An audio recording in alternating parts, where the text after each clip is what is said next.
Max Verstappen was told he was wrong, and 3 years later, a 20-year-old driver walked away from a 50G crash that looked exactly like his warning. The paddock is not just talking about results anymore, it is talking about a pattern that nobody wanted to believe. At Suzuka, two cars shared the same straight, same line, same moment, yet one was moving 50 kilometers per hour faster than the other. That is not racing error, that is something deeper, and it all points back to a problem that was never meant to show itself this violently. Oliver Bearman became the center of that moment, not because of a mistake, but because he was caught in a system that changed how these cars behave. His Haas hit over 300 kilometers per hour, while another car beside him was effectively slowing down to recharge energy. The difference was measured at around 50 kilometers per hour, leaving less than a second to react. He survived, climbed out, and even apologized to his team. But here is what the paddock is not talking about. The data shows this was not unpredictable. It was already there long before Suzuka, hidden in plain sight. Now everything feels different. Drivers are no longer just fighting each other, they are fighting a car that switches between full power and sudden slowdown with no warning. Engineers are studying numbers that do not behave the way they used to, and Verstappen is no longer the only voice raising concern, because what happened at Suzuka forced everyone to look closer. The question is no longer if this system is risky, it is how it was allowed to reach this point.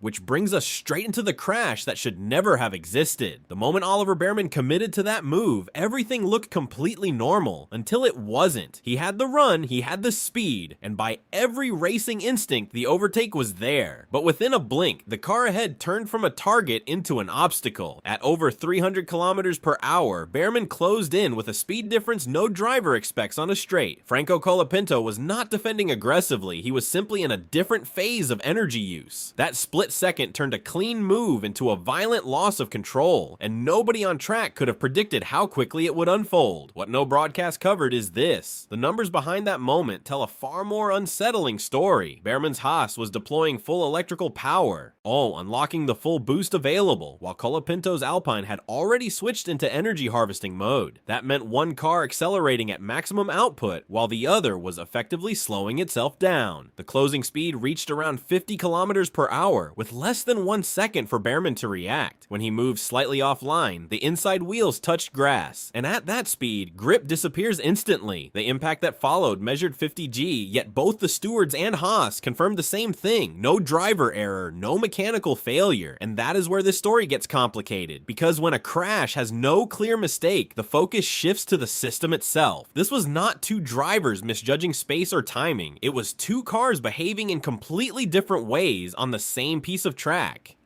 That raises a much bigger concern than a single incident, because if it can happen once under normal racing conditions, it can happen again anywhere. To understand why the situation even exists, you have to go deeper into what changed under the 2026 regulations, and how those changes rewrote the way these cars deliver power. The real story was never about the crash itself, it was about what changed inside the cars long before Suzuka ever happened. For the first time in Formula 1 history, the balance of power shifted almost evenly between the engine and the electrical system. The new units deliver around 350 kilowatts from the electric side alone, which is roughly 470 horsepower, while the combustion engine sits close to 400 kilowatts. On paper, it sounds like progress. On track, it created two completely different versions of the same car depending on how that energy is being used. What Verstappen did next left his own engineers questioning their data, because the behavior is no longer smooth. In previous years, the system delivered power in a steady flow across the lap, helped by a component that kept energy cycling constantly. That part is gone now. Instead, drivers rely on storing energy through braking, lifting, or controlled deployment, and then releasing it in short bursts. The result is a car that can feel like a rocket one moment and then lose a huge chunk of performance the next. During qualifying in Melbourne, the speed difference between two cars on the same straight reached as high as 55 kilometers per hour, even though both drivers were flat out. This is the part that changes everything.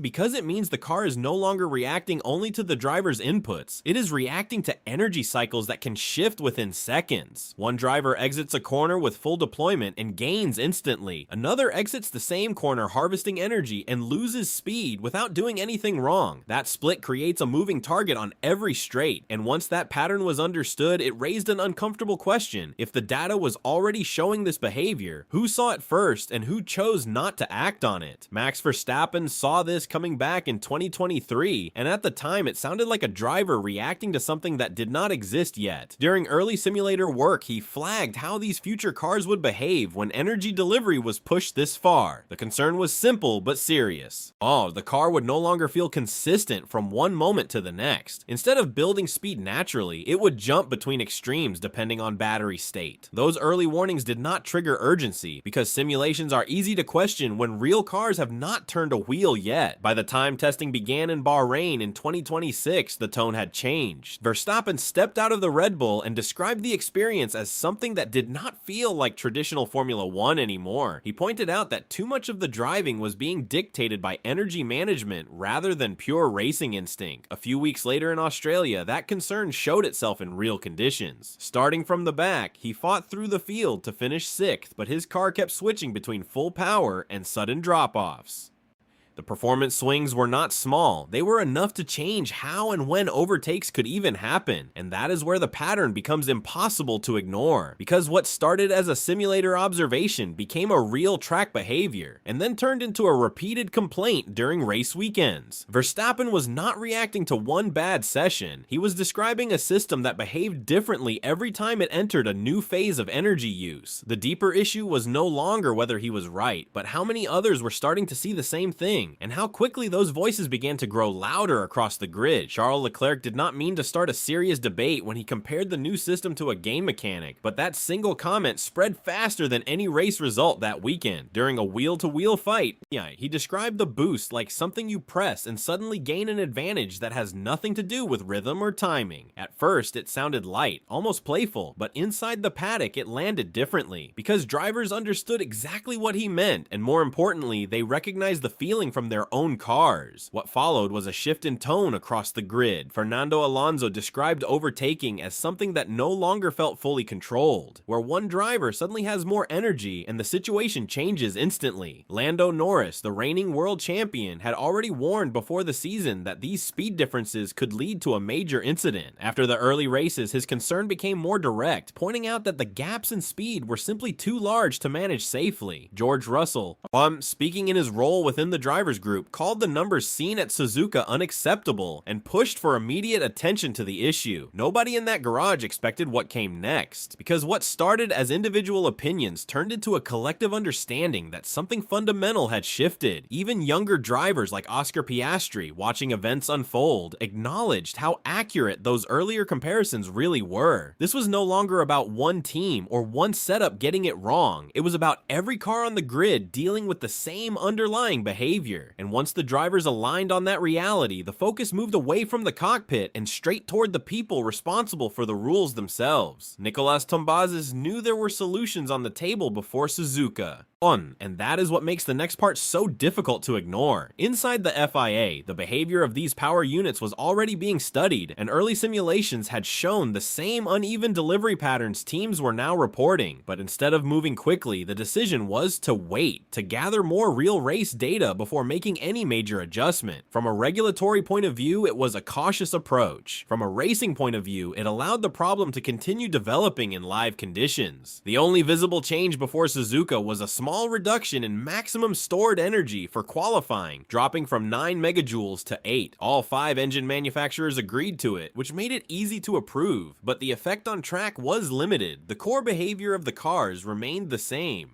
What the data actually shows is that this adjustment did nothing to address the sharp difference between full deployment and harvesting phases. The swings in performance were still there, and drivers continued to experience the same unpredictable shifts during both qualifying runs and race stints. After Suzuka, that approach could not hold anymore. The crash forced a direct acknowledgement that large speed differences played a role, and suddenly the timeline changed. Meetings were scheduled, engineers were called in, and the conversation moved from observation to action. The hesitation that defined the early part of the season was replaced by urgency, but making changes mid-season carries its own risks, and the next decision could reshape not just safety, but the competitive balance across the entire grid.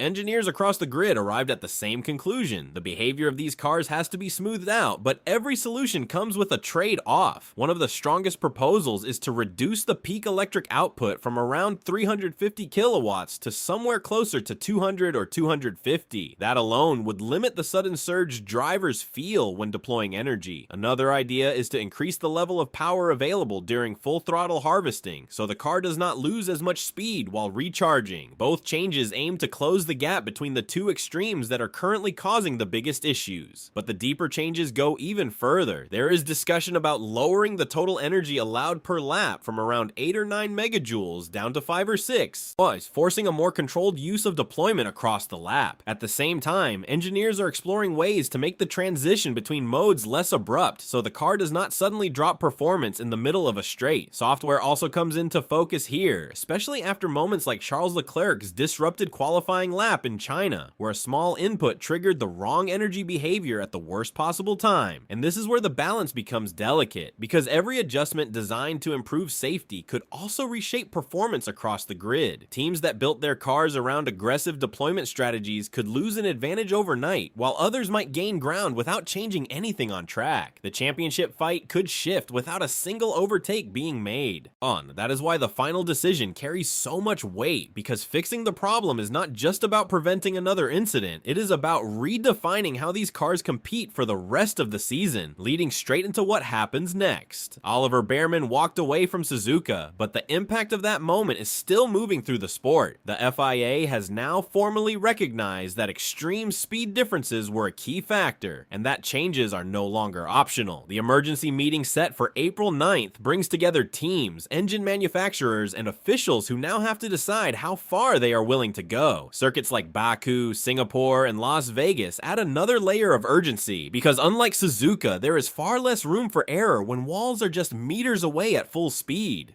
What Verstappen warned about is no longer theory. It is backed by real race data and a real incident involving a driver who did everything right. The conversation has shifted from performance to responsibility. Drivers are pushing for solutions under the banner of safety, knowing that is the one argument that forces immediate action. At the same time, teams are calculating what each possible change means for their season, their upgrades, and their position in the standings. This is no longer just a technical discussion, it is a moment that could redefine the competitive order, and now Formula 1 stands at a turning point, because the next move will decide whether these cars continue down a path where energy management dominates the racing, or return to something more predictable for the drivers controlling them. One decision made in a meeting room will shape every lap that follows this season. This was not just a crash, it was a warning, and what happens next will show whether the sport chooses to listen or to learn the same lesson again the hard way.